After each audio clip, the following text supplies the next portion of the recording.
നമസ്കാരം. ഇന്ന് കഥ പറയുന്നത് ലിസി ടി എൽ. വിശുദ്ധ കൊച്ചു ത്രേസ്യയുടെ കഥയാണ് ഇന്ന് ഞാൻ പറയുന്നത്.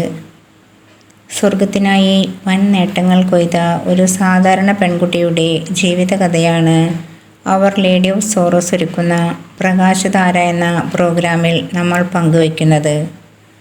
വിശുദ്ധ 10-ാം പിയൂസ് മാർപ്പാപ്പ വിശേഷിപ്പിച്ചത് ആധുനിക കാലത്തെ ഏറ്റവും വലിയ വിശുദ്ധ എന്നായിരുന്നു. തന്നിൽ എരിഞ്ഞിരുന്ന ദൈവസ്നേഹാഗ്നിയാൽ സ്വർഗത്തിൻ്റെ പൂന്തോട്ടത്തിൽ ചെറുപുഷ്പമായി ഒത്തിരി ശോഭിക്കുന്ന വിശുദ്ധ കൊച്ചു ത്രേസ്യയുടെ ജീവിതകഥയിലേക്ക് എൻ്റെ എല്ലാ പ്രിയ കൂട്ടുകാരെയും ഏറെ സ്നേഹത്തോടെ സ്വാഗതം ചെയ്യുന്നു. കൂട്ടുകാരെ, നമുക്ക് വിശുദ്ധ കൊച്ചു ത്രേസ്യയുടെ കഥ മനസ്സിലാക്കിയാലോ? ഫ്രാൻസിലെ അതിസുന്ദരമായ ഒരു ഗ്രാമമായിരുന്നു അലക്സോൺ. ആ ഗ്രാമത്തിൽ ദൈവവിശ്വാസമുള്ള ഒരു കുടുംബത്തിലാണ് ലൂയി മാർട്ടിൻ ജനിച്ചത്. ശാന്തശീലനും സൽസ്വഭാവിയും പ്രാർത്ഥനാ തീക്ഷ്ണതയുള്ളവനുമായ ലൂയി മാർട്ടിൻ ഏകാന്ത ജീവിതത്തിനായി വിശുദ്ധ ബെർണാർഡിൻ്റെ ആശ്രമത്തിൽ ചേർന്നു. ലത്തീൻ ഭാഷ വശമില്ലാതിരുന്നതിനാൽ തിരികെ പോരേണ്ടതായും വന്നു. പിന്നീട് 1858 ജൂൺ 13-ാം തീയതി ലൂയി മാർട്ടിൻ സെലിൻ ഗോരിനെ വിവാഹം ചെയ്തു. സെലിനും മാർട്ടിനെ പോലെ പ്രാർത്ഥനാ തീക്ഷ്ണതയുള്ള യുവതിയായിരുന്നു. അവളും ആശ്രമത്തിൽ ചേരുകയും തിരികെ പോരേണ്ടതായും വന്നു. കുടുംബജീവിതമെന്ന ദൈവവിളിയാണ് ദൈവം എനിക്ക് തന്നിരിക്കുന്നത് എന്ന് അവൾ മനസ്സിലാക്കി. സഹനങ്ങൾ നിറഞ്ഞ ജീവിതമായിരുന്നു സെലിൻ്റേത്. തങ്ങൾക്കുണ്ടാകുന്ന കുഞ്ഞുങ്ങളെ പ്രാർത്ഥനാ ചൈതന്യത്തിൽ ദൈവത്തിന് സമർപ്പിക്കുവാൻ ഇടയാക്കണമേ എന്ന് അവൾ നിരന്തരം പ്രാർത്ഥിച്ചിരുന്നു. അങ്ങനെ ലൂയി സെലിൻ ദമ്പതികൾക്ക് 9 മക്കളുണ്ടായി. അതിൽ 4 പേർ നിത്യസമ്മാനത്തിനായി എടുക്കപ്പെട്ടു. പിന്നീട് 5 പെൺമക്കളാണ് ഉണ്ടായിരുന്നത്. അവരിൽ ഏറ്റവും ഇളയവളായിരുന്നു തെരേസ. 1873 ജനുവരി 2-ാം തീയതിയാണ് തെരേസ ജനിച്ചത്. ചെറുപ്പത്തിൽ തന്നെ അവൾ ഒരു രോഗിയായിരുന്നു. അവളുടെ രോഗാവസ്ഥ കണ്ടപ്പോൾ തെരേസയും അവളുടെ മൂത്ത സഹോദരങ്ങളെപ്പോലെ മരിച്ചു പോകുമെന്ന് മാതാപിതാക്കൾ കരുതി. രോഗം മൂലം 1 വർഷത്തേക്ക് അവളെ അവരിൽ നിന്ന് മാറ്റി നിർത്തുവാൻ ഡോക്ടർമാർ നിർദ്ദേശിച്ചു.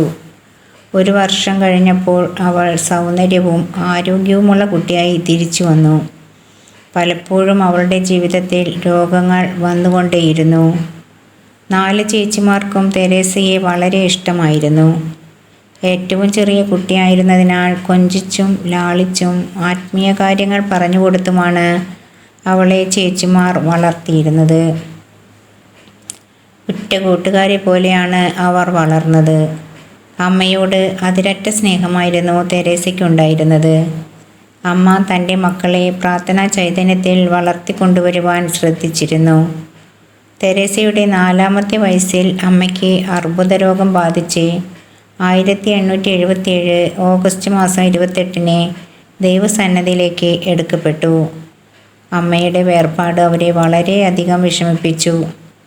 1877 നവംബർ മാസത്തിൽ ലൂയി മാർട്ടിൻ തൻ്റെ പൊന്നോമന മക്കളെയും കൊണ്ട് ലിസ്യൂവിലേക്ക് താമസം മാറ്റി. അവിടെ സെലിൻ്റെ അമ്മയും സഹോദരൻ്റെ ഭാര്യയും കുഞ്ഞുങ്ങളെ വളർത്തുവാൻ സഹായിച്ചു. വിശാലമായ ഒരു പൂന്തോട്ടത്തിൻ്റെ നടുക്കായിരുന്നു അവരുടെ സുന്ദരമായ ഭവനം ഉണ്ടായിരുന്നത്. ആ പൂന്തോട്ടം തെരേസയെ പ്രാർത്ഥനാ ജീവിതത്തെ വല്ലാതെ സ്വാധീനിച്ചു. അമ്മയുടെ മരണശേഷം തെരേസയുടെ സ്വഭാവം ആകെ മാറി. സന്തോഷമെല്ലാം ഒരു പരിധിവരെ ഇല്ലാതായി. ഉന്മേഷവും പ്രസരിപ്പും നിറഞ്ഞിരുന്ന തെരേസ ഭീരുവും തൊട്ടവാടി സ്വഭാവക്കാരിയുമായി. കുടുംബത്തിനുള്ളിലാണ് സന്തോഷവും സ്വാതന്ത്ര്യവും തെരേസ അനുഭവിച്ചത്. സഹോദരിമാരും ബന്ധുക്കളുമായിരുന്നു തെരേസയുടെ കൂട്ടുകാർ. തൻ്റെ പ്രിയപ്പെട്ട രാജാവായ അപ്പച്ചൻ്റെയൊപ്പം മീൻ പിടിക്കുവാൻ പോയിരുന്ന ദിവസങ്ങളായിരുന്നു തെരേസയ്ക്ക് അത്യന്തം ആനന്ദകരമായിരുന്നത്. തെരേസയും കൊച്ചു ചൂണ്ട കൊണ്ട് മീൻ പിടിക്കുമായിരുന്നു. പൂക്കൾ നിറഞ്ഞ പുൽത്തകിടിയിൽ തനിച്ചിരിക്കുവാനായിരുന്നു തെരേസയ്ക്ക് കൂടുതൽ ഇഷ്ടം. തനിച്ചിരിക്കുമ്പോൾ തന്നെ ചിന്താനിമഗ്നയാവുകയും ആത്മാവ് പ്രാർത്ഥനയിൽ മുഴുകുകയും ചെയ്തിരുന്നു. അങ്ങനെയിരിക്കെ പൗളിൻ ചേച്ചിയുടെ കർമ്മലമഠ പ്രവേശനം തെരേസയെ വല്ലാതെ വിഷമിപ്പിച്ചു. അമ്മയുടെ മരണശേഷം പൗളിൻ ചേച്ചിയായിരുന്നു അമ്മയുടെ സ്ഥാനത്ത് കണ്ടിരുന്നത്. ആ കാലത്ത് ചേച്ചിയോടൊപ്പം കർമ്മലമഠത്തിൽ ചേരുവാൻ ആഗ്രഹം പ്രകടിപ്പിച്ചു. അധികം താമസിയാതെ തെരേസ രോഗബാധിതയായി. ശരീരത്തിൽ അതികഠിനമായ വേദന അവളെ കാർന്നു തിന്നുവാൻ തുടങ്ങി. 7 ആഴ്ചയോളം ഇത് തുടർന്നു. ഏപ്രിൽ മാസം 6-ാം തീയതി പൗളിൻ ചേച്ചിയുടെ വ്രതവാഗ്ദാന ചടങ്ങിൽ പങ്കെടുക്കുവാൻ സർവശക്തിയും സംഭരിച്ച് അവൾ പോയി. അതിന് പോകുവാൻ സാധിച്ചുവെങ്കിലും തിരിച്ചു വന്നപ്പോൾ മരണകാരണമാം വിധം രോഗാവസ്ഥയിൽ അവൾ അവശതയായി. സകലരും കരുതിയത് അവളുടെ ജീവിതം അവസാനിക്കുകയെന്നാണ്. അവൾ അമ്മേ എന്ന് വിളിച്ച് കരഞ്ഞു. അവളുടെ അരികിൽ ചേച്ചിമാർ ഉള്ളുരുകി മാതാവിനോട് പ്രാർത്ഥിച്ചു. പെട്ടെന്ന് മാതാവിൻ്റെ തിരുസ്വരൂപം അത്യധികം തേജസ്സോടെ കാണപ്പെട്ടു. അമ്മ അവളെ നോക്കി പുഞ്ചിരിച്ചു. അവൾ സന്തോഷം കൊണ്ട് മതിമറന്നു. അവൾ പറയുന്നു, പരിശുദ്ധ കന്യക മാതാവ് അതിസുന്ദരിയായി എനിക്ക് പ്രത്യക്ഷപ്പെട്ടു. അമ്മയുടെ മുഖത്തു നിന്നും എൻ്റെ ആത്മാവിലേക്ക് അഭിമേയമായ ഒരു ചൈതന്യം എന്നിലേക്ക് പ്രവേശിച്ചു. എൻ്റെ രോഗമെല്ലാം മാറി. എൻ്റെ കണ്ണുകൾ നിറഞ്ഞൊഴുകി. എന്നെ നോക്കി പുഞ്ചിരിച്ചു. ഇത് ഞാൻ ആരോടും പറഞ്ഞില്ല. കാരണം പറഞ്ഞാൽ എൻ്റെ സന്തോഷം പോകുമെന്നാണ് ഞാൻ കരുതിയത്. കർമ്മലമഠത്തിൽ നിന്ന് പൗളിൻ ചേച്ചി അനുദിന ത്യാഗങ്ങളെക്കുറിച്ചുള്ള മനോഹരമായ പുസ്തകവും അയച്ചു കൊടുക്കുമായിരുന്നു. തൻ്റെ ആദ്യ കുർബാന സ്വീകരണത്തെപ്പറ്റി തെരേസ പറയുന്നത് ആദ്യമായി ഈശോയുടെ ചുംബനം ലഭിച്ച ദിവസം എന്നാണ്. ഞാൻ നിന്നെ സ്നേഹിക്കുന്നുവെന്നും എൻ്റെ ജീവിതം നിനക്കായി ഞാൻ തന്നിരിക്കുന്നുവെന്നും ഈശോ അവളോട് പറയുന്നത് അവൾ കേട്ടു. ഈശോയും തെരേസയും വ്യക്തിപരമായി സംസാരിച്ചിരുന്ന മഹനീയ നിമിഷമായിരുന്നു അത്. ഈശോ അവളിൽ ജീവിച്ചു തുടങ്ങിയ നിമിഷം. ഒരിക്കൽ കൊച്ചു തെരേസയ്ക്ക് ഒരു ദർശനമുണ്ടായി. അവൾ തനിച്ച് റൂമിലിരുന്നപ്പോൾ പിതാവ് ലൂയി ഒരു യാത്ര പോയിരിക്കുകയായിരുന്നു. അവൾ നോക്കിയപ്പോൾ പിതാവ് ലൂയി മാർട്ടിനെ പോലെ ഒരാൾ പൂന്തോട്ടത്തിലൂടെ നടക്കുന്നു. തലയിൽ ചെറിയ ഒരു വസ്ത്രം പുതച്ചിട്ടുണ്ട്. കൊച്ചു തെരേസ പപ്പ എന്ന് വിളിച്ചുകൊണ്ട് അദ്ദേഹത്തിൻ്റെ പിന്നാലെ ചെന്നു. എന്നാൽ തിരിഞ്ഞു നോക്കാതെ ആ രൂപം പെട്ടെന്ന് അപ്രത്യക്ഷമായി. ഇത് അവളെ വല്ലാതെ ഭയപ്പെടുത്തി. ഇത്തരം ഒരു സാഹചര്യത്തിൽ തൻ്റെ പിതാവിനെ കണ്ടിട്ടില്ലല്ലോ. പിതാവ് പിന്നീട് മഠത്തിൽ തൻ്റെ പ്രവേശിച്ചപ്പോൾ ഇത് ഒരു പ്രവാചക ദർശനമായിരുന്നുവെന്ന് അവൾക്ക് മനസ്സിലായി. പ്രാർത്ഥനയുടെ ശക്തിയാൽ വെളിപ്പെട്ട ഒരു സംഭവം തെരേസയുടെ ജീവിതത്തിൽ നടന്നിട്ടുണ്ട്. ഫ്രാൻസിനി എന്ന കുറ്റവാളി തെരേസയുടെ പ്രാർത്ഥനയുടെ ശക്തിയാൽ മാനസാന്തരപ്പെട്ടു. ജുവാനോ ആർക്കിൻ്റെ ജീവിതം കൊച്ചു തെരേസയെ ഏറെ സ്വാധീനിച്ചു. ഫ്രാൻസിൻ്റെ ഉപമധ്യസ്ഥയായി തെരേസ പിന്നീട് മാറുമെന്ന് ആ കുഞ്ഞു ഹൃദയം അറിഞ്ഞിരുന്നില്ല. മഠത്തിൽ ചേരുവാനുള്ള തൻ്റെ ആഗ്രഹം അവൾ പിതാവിനോട് ഒരിക്കൽ പറയുകയുണ്ടായി. അദ്ദേഹത്തിൻ്റെ മറുപടി ഇപ്രകാരമായിരുന്നു: മകളെ, നീ ചെറുപ്പമാണ്. മഠത്തിൽ ചേരുവാനുള്ള പ്രായമായിട്ടില്ല. എന്നാൽ അവളുടെ ആഗ്രഹത്തിൽ പിന്മാറാതെ ഉറച്ചു നിന്നു. പിന്നീട് അവളുടെ ആഗ്രഹത്തിന് പിതാവ് സമ്മതം മൂളി. ഉറച്ച തീരുമാനമുള്ള വ്യക്തിത്വമായിരുന്നു തെരേസയുടേത്. അവൾ തീരുമാനിച്ചാൽ നിറവേറ്റാതെ അടങ്ങുമായിരുന്നില്ല. തെരേസയുടെ കർമ്മലമഠ പ്രവേശനത്തിന് പ്രതിസന്ധികൾ വളരെയേറെയായി. ഒന്നാമത്, അവൾക്ക് 14 വയസ്സ് പ്രായം മാത്രമേ ഉണ്ടായിരുന്നുള്ളൂ. രണ്ടാമത്, സന്യാസ സഭയുടെ സ്ഥാപിത തന്നെ നിർദ്ദേശിച്ചിരുന്ന നിയമത്തിൽ ഒരു ഭവനത്തിൽ നിന്ന് 2-ൽ കൂടുതൽ ആളുകളെ ഒരു മഠത്തിൽ പ്രവേശിപ്പിക്കുകയില്ല. തെരേസയെ മഠത്തിൽ ചേർത്തുവെങ്കിലും പ്രതിസന്ധികളുടെ മധ്യേ ദിവ്യകാരുണ്യനാഥൻ്റെ മുഖത്തേക്ക് നോക്കി പല പ്രതിസന്ധികളും കടന്ന് അവൾ മെത്രാനെ കാണാനെത്തി. മെത്രാനും സമ്മതിച്ചില്ലെങ്കിൽ പരിശുദ്ധ പിതാവിനെ കാണും എന്ന് ഒരു പ്രവചനമായിരുന്നു. മെത്രാനും ഈ കാര്യത്തിൽ ഒരു തീരുമാനമെടുത്തില്ല. ലിയോ 13 പാപ്പയുടെ പൗരോഹിത്യ സുവർണ ജൂബിലി അനുബന്ധിച്ച് അവരുടെ രൂപതയിൽ നിന്നുള്ള തീർത്ഥാടന സംഘത്തിൻ്റെ ഒപ്പം 1887 നവംബർ 4 പിതാവിൻ്റെയൊപ്പം തെരേസയും റോമിലേക്ക് പോയിരുന്നു.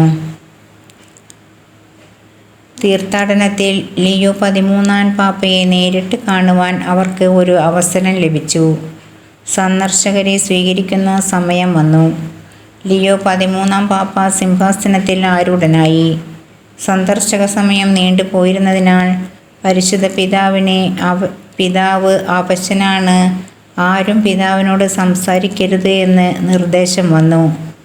സങ്കടത്തോടെ നിന്ന കൊച്ചു തെരേസയ്ക്ക് പിതാവിനെ കാണാൻ സമയമായപ്പോൾ ഓടിച്ചെന്ന് പരിശുദ്ധ പിതാവിൻ്റെ പാദത്തിൽ വീണ് ചുംബിച്ചു. പിന്നീട് കൈകൾ കൂപ്പി കരഞ്ഞുകൊണ്ട് എനിക്ക് മഠത്തിൽ ചേരണമെന്ന് അപേക്ഷിച്ചു. എന്നാൽ പരിശുദ്ധ പിതാവ് പറഞ്ഞത് ഇപ്രകാരമായിരുന്നു: മകളെ, അധികാരികൾ പറയുന്നത് എന്തെന്ന് കേൾക്കുക. ദൈവഹിതമാണെങ്കിൽ അത് നടക്കും. അവളുടെ പ്രാർത്ഥനയ്ക്കും പരിശ്രമങ്ങൾക്കും ഫലം കണ്ടു. ദൈവം മെത്രാനിലൂടെ ഇടപെട്ടു. അവൾക്ക് മഠത്തിൽ ചേരുവാൻ അനുവാദം കിട്ടി. അങ്ങനെ അവൾ മഠത്തിൽ പ്രവേശിച്ചു. ഇതിനെക്കുറിച്ച് തെരേസ രേഖപ്പെടുത്തിയിരിക്കുന്നത് ഇപ്രകാരമാണ്: മഠത്തിൽ പ്രവേശിച്ചിരിക്കുന്ന എനിക്ക് മനോഹരമായ യാതൊരു ആഗ്രഹവും ഉണ്ടായിരുന്നില്ല. ഞാൻ പ്രതീക്ഷിച്ചതുപോലെ തന്നെയാണ് എനിക്ക് ഇവിടെ നിന്ന് ലഭിച്ചത്. ത്യാഗങ്ങളും ഉപവിപ്രവർത്തികളും ഞാൻ ആഗ്രഹിച്ചത് തന്നെ. ജീവിതത്തെ തെരേസ ഏറെ സ്നേഹിച്ചു. കൊച്ചു ത്രേസ്യ പഠിച്ചു തുടങ്ങിയത് മഠം പ്രവേശനത്തിന് ശേഷമാണ്. ആത്മാക്കളെ രക്ഷിക്കുവാൻ തെരേസ ആഗ്രഹിക്കുന്നുവെങ്കിൽ കുരിശുകളും സഹനങ്ങളും വഹിക്കേണ്ടിയിരിക്കുന്നുവെന്ന് കർത്താവ് തെരേസയ്ക്ക് വെളിപ്പെടുത്തിയിരുന്നു. തൻ്റെ വഴിത്താരകളിൽ എത്രയേറെ സഹനങ്ങൾ വന്നു പോകും, അത്രമേലധികമായി സഹനങ്ങൾ എനിക്ക് ആകർഷകമായി. മിഷൻ പ്രവർത്തനങ്ങളുടെ വിജയത്തിനായി അവൾ തൻ്റെ സഹനങ്ങൾ ഈശോയ്ക്ക് കാഴ്ചവെച്ചു.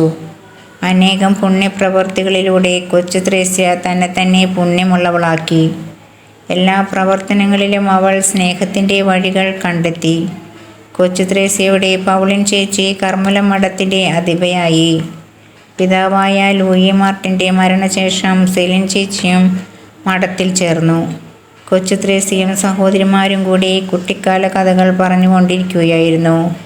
കഥ പറയുന്നതിൽ കൊച്ചു ത്രേസ്യയായിരുന്നു മിടുക്കി. മഠാധിപയായ പൗളിൻ ഒരിക്കൽ കൊച്ചു ത്രേസ്യയോട് ഇപ്രകാരം പറഞ്ഞു: നീ നമ്മുടെ ബാല്യകാല കഥകൾ എഴുതുക. നീയൊരു മാലാഖയാണ്. പൗളിൻ ഒരു സഹോദരിയെ പോലെയല്ല, ഒരു മഠാധിപയെ പോലെ അനുസരണം ആവശ്യപ്പെട്ടുകൊണ്ട് കൽപ്പിച്ച കാര്യമായിരുന്നു അത്. അങ്ങനെ 22-ാം വയസ്സിൽ സ്വന്തം ജീവിതകഥ എഴുതി. ബാല്യകാല അനുഭവങ്ങളും കൂട്ടിച്ചേർത്ത് ഇന്നും അനേകരുടെ ഹൃദയങ്ങളെ കീഴടക്കിയ, ആത്മാക്കളെ ഈശോയിലേക്ക് അടുപ്പിച്ച ആത്മീയ ഗ്രന്ഥമായ നവമാലികയുടെ ഒരു ഉദയമായിരുന്നു അത്. ക്ഷയരോഗം കൊച്ചു ത്രേസ്യയുടെ കുടലുകളെ പിടികൂടിയിരുന്നു. തന്മൂലം ശരീരം ആസകലം വേദനയായി തീർന്നു.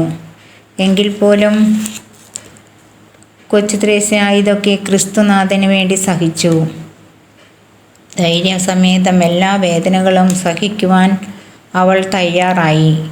1897 സെപ്റ്റംബർ 30 വൈകുന്നേരം ഈശോ തൻ്റെ ചെറുപുഷ്പത്തെ ഇറുത്തെടുക്കുവാൻ വന്നു.